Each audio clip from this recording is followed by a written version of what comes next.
ससुराल रे हमारा के लेके चली है तहनी शमशान रे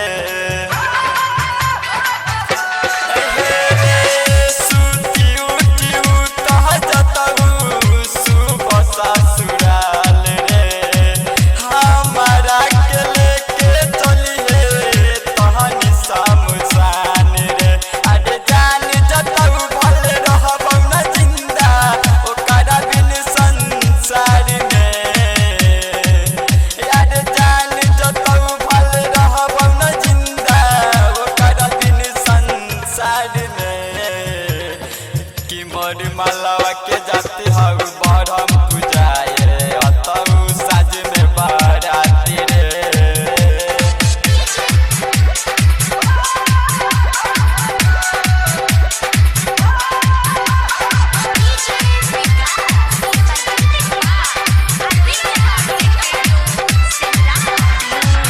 पिया संग खतऊ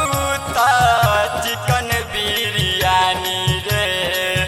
तहनी सब खाई है यहाँ दूध मुख के बात रे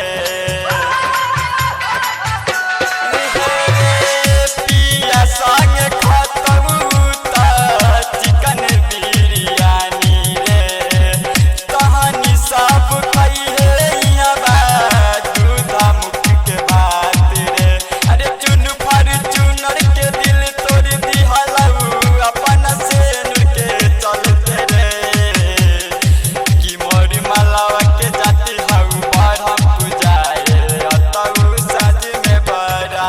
सुगनी के जाती हो गोसाई पूजा